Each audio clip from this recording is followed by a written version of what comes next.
حضرت سیدنا ابراہیم بن بشار علیہ رحمت الغفار فرماتے ہیں، ایک مرتبہ میں حضرت سیدنا ابراہیم بن ادہم رحمت اللہ اعظم کے ساتھ تھا۔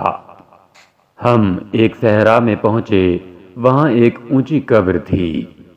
حضرت سیدنا ابراہیم بن ادہم رحمت اللہ اعظم اس قبر کو دیکھ کر رونے لگے۔ میں نے پوچھا، حضور یہ کس کی قبر ہے؟ آپ رحمت اللہ تعالی علیہ نے فرمایا، یہ حمید بن جابر علیہ رحمتہ القادر کی قبر ہے، جو کہ ان تمام شہروں کے حاکم تھے۔ پہلے یہ دنیاوی دولت کے سمندر میں غرق تھے، پھر اللہ عز و جل نے انہیں ہدایت عطا فرمائی اور ان کا شمار اللہ عز و جل کے نیک بندوں میں ہونے لگا۔ مجھے ان کے متعلق خبر ملی ہے کہ ایک رات یہ اپنی لہو و لعب کی محفل میں مست تھے، دنیا کی دولت و آسائش کے دھوکے میں تھے۔ جب کافی رات بیت گئی تو اپنی سب سے زیادہ محبوب اہلیہ کے ساتھ خوابگاہ میں گئے اور خواب خرگوش کے مزے لینے لگے۔ اسی رات انہوں نے خواب دیکھا کہ ایک شخص اپنے ہاتھ میں ایک کتاب لیے ان کے سرہانے کھڑا ہے۔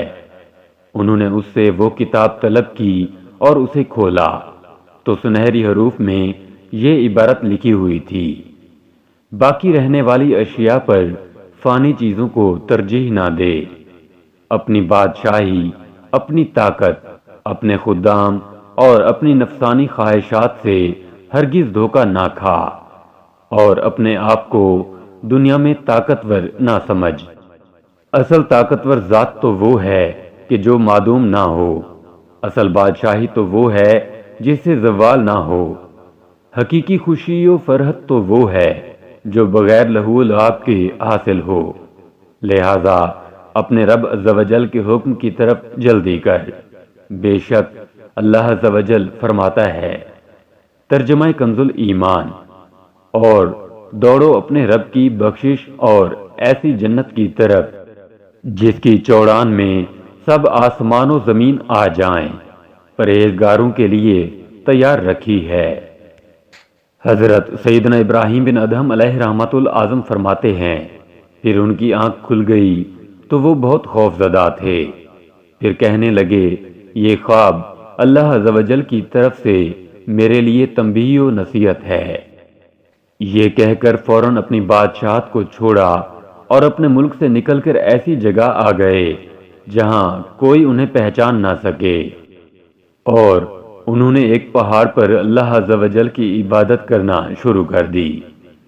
حضرت سیدنا ابراہیم بن ادہم علیہ رحمت اللہ العظم فرماتے ہیں، جب مجھے ان کے بارے میں علم ہوا تو میں ان کے پاس آیا اور ان سے ان کے حالات دریافت کیے، تو انہوں نے مجھے اپنا یہ واقعہ سنایا اور میں نے انہیں اپنے سابقہ حالات کے بارے میں بتایا۔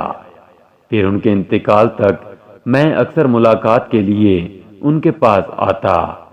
بالآخر ان کا انتقال ہو گیا اور اسی جگہ انہیں دفن کر دیا گیا۔